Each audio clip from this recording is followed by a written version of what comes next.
नमस्कार दोस्तों, मैं Neeraj Kumar 8 class NCERT geography का ये दूसरा चैप्टर है।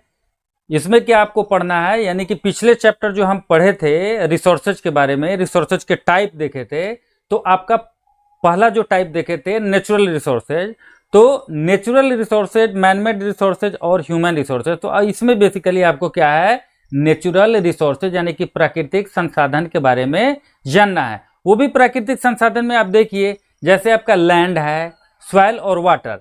लैंड मतलब भूमि, ठीक है। सॉइल मतलब जानते हैं मृदा, यानी कि भूमि का ऊपरी परत जो होता है उसको हम, जो थिन लेयर, सबसे थिनेस्ट लेयर होता है उसको हम मृदा कहते हैं, ठीक है। जिसमें आप क्रॉपिंग करते हैं यानी कि फसल उगाते हैं, उसको हम क्या कहते हैं, मृदा कहते हैं, ठीक है। वाटर पानी आप जानते हैं। तो फिर आप देखते हैं क्या कि लैंड में सबसे पहले आप देखिए कि ये अर्थ है, ठीक है, अर्थ है। तो आप समझिए कि अर्थ में, अर्थ मान लेते हैं कि अर्थ में हम लोग क्या जानते हैं कि 71% क्या है, वाटर बॉडी है, ठीक है। यानी कि 71% हिस्से में क्या है, सिर्फ पानी है, और 29% में क्या है, आपका लैंड एरियाज है, ठीक है। तो हम इसको अप्रोक्स अगर मान लेते हैं कि 30%, यानी कि 30% अगर मानते हैं, ये 29% को मान लेते हैं 30%। तो कहने का अर्थ क्या है कि 71% के जगह पर क्या होगा, अगर इसको 30 मानते हैं तो 70% तक आपका क्या है, वाटर बॉडी है। तो 29% में या 30% में जो भी मानिए कि क्या उसमें सभी रहने योग्य भूमि है, क्या नहीं है। ऐसा नहीं है कि आप ये 29% पे लोग यानी कि पॉपुलेशन आपका बसा हुआ है, ऐसा कुछ नहीं है। कारण कि बहुत सारे फैक्टर पे डिपेंड करता है बसाव, पॉपुलेशन। तो आप देखिए, जैसे सिविलाइजेशन के बारे में भी पढ़िएगा, सभ्यता भी, तो वो देखिएगा किसी न किसी नदी घाटी, यानी कि इंडस वैली सिविलाइजेशन या वांगी, बहुत सारा सिविलाइजेशन जो है नदी घाटियों के नजदीक ही पनपा। उसके पीछे कारण क्या है, तो आप देखते हैं क्या, ये अर्थ पे जो असमान रूप से वितरण आप देख रहे हैं, अर्थ पे जो असमान रूप से वितरण देख रहे हैं वो क्या है। कहीं पे देखिएगा अर्थ क्या मान लेते हैं, प्लेन्स है, ठीक है, यानी कि जहां पे आप फर्टाइल भूमि है, जहां पे आप क्रॉपिंग करते हैं, जहां पे आप रहना पसंद करते हैं, यहाँ पे पानी से लेकर के हर चीज मिलता है, ठीक है। तो कहीं पे देखिएगा क्या, अर्थ का सिरा जो है बहुत उठा हुआ है, ठीक है। तो कहीं अपलिफ्ट है, कहीं उठा हुआ है, कहीं पे धंसा हुआ है, और कहीं पे देखिएगा क्या, अर्थ जो है धंसी हुई है। अच्छा, फिर क्या देखिएगा क्या, आपको कहीं पे आपको माउंटेन दिखाई देगा, तो कहीं पे आप प्लेटूज देखिएगा।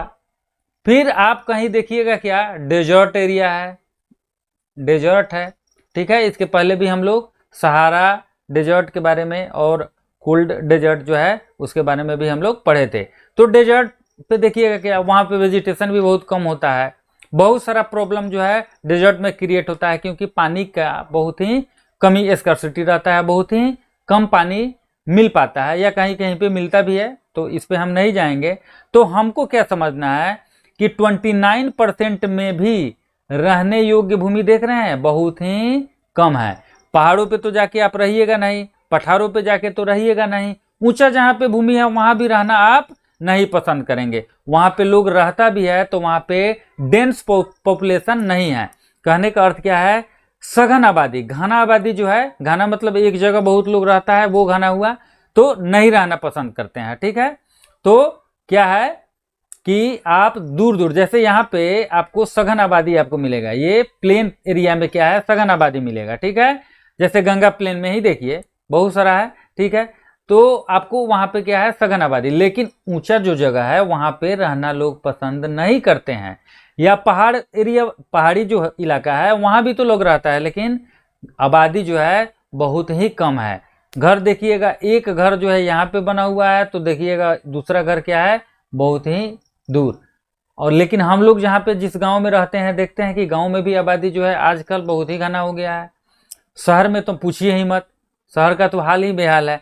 तो सबसे पहले आप देखिए ये क्या क्या चीज पे डिपेंड करता है, लैंड रहने योग्य है कि नहीं है, क्या है ये, क्या क्या। इसके सबसे पहले लैंड जो है उसके फिजिकल फीचर्स पे डिपेंड करता है कि आप कि हम लैंड का यूज कैसे करेंगे। लैंड का यूज देखिए, यूज उसके क्या है, दूसरे जगह पे आपका अर्थ है, और हमने बताया कि 30% तक क्या है, लैंड है। ठीक, तो ये किस चीज पर डिपेंड करेगा लैंड का यूज, तो लैंड का यूज जो है उसके उसके फिजिकल यानी कि भौतिक फिजिकल फीचर्स पर क्या करता है, डिपेंड करता है, डिपेंड करता है। तो ध्यान से समझिए, बिल्कुल बहुत ही आसान है, डिपेंड करता है। यानी कि फिजिकल फीचर्स क्या हुआ, फिजिकल फीचर्स को हिंदी में हम कहते हैं भौतिक कारक। ठीक है, भौतिक कारक, ठीक है, कारक। तो ये समझिए, ये आपका फिजिकल फीचर्स हो गया। तो भूमि का यूज यानी कि उपयोग उसके भौतिक कारकों पे डिपेंड करता है। वो क्या क्या चीज, भौतिक कारक क्या क्या है, सबसे पहले हम समझेंगे क्या, टोपोग्राफी यानी कि स्थलाकृति कैसा है, स्थल कैसा है, तो ये हो गया आपका टोपोग्राफी। क्या है, टोपोग्राफी। समझिए बिल्कुल ध्यान से, ये ग्राफी है। ठीक है, तो मान लेते हैं उसके स्थल पे डिपेंड करता है।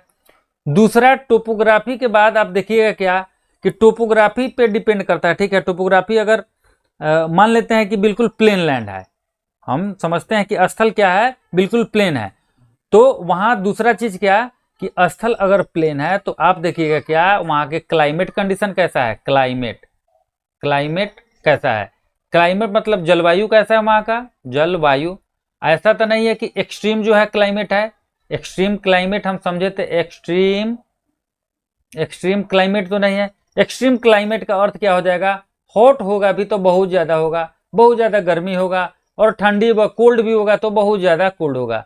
तो ऐसा तो नहीं है कि इतना ना ज्यादा ठंड पड़ रहा है कि हम लोग जो है बिल्कुल जम जाए, और ऐसा भी तो नहीं है कि इतना ज्यादा गर्मी पड़ रहा है कि हम लोग बिल्कुल जो है झुलस जाए। तो उस जगह पे भी हम लोग नहीं रहना चाहते हैं। ठीक है, क्लाइमेट है तो फिर सॉइल जो है यानी कि वहां के मृदा, सॉइल मृदा कैसा है, उपजाऊ है कि नहीं है, वहां कैसा मृदा है, इस पे डिपेंड करता है। अगर क्रॉपी पैटर्न वहां पे ठीक कैसे होगा, अगर वहां का सॉइल यानी कि मृदा वहां का अच्छा होगा तो वहां पे लोग ज्यादा बसना पसंद करेंगे। क्यों कि वहां पे उपज जो है यानी कि फर्टिलिटी जो है बहुत ही अच्छा है, बड़ी उम्दे किस्म की है, तो वहां पे भी लोग क्या है, बसना पसंद करते हैं। ठीक है, तो हम आशा करते हैं कि आपको ये समझ में आया होगा। अगर किसी तरह के भी प्रॉब्लम हो तो आप कमेंट बॉक्स में आप कमेंट करके जरूर पूछिएगा। चैनल को लाइक और सब्सक्राइब जरूर करिए। Thank you.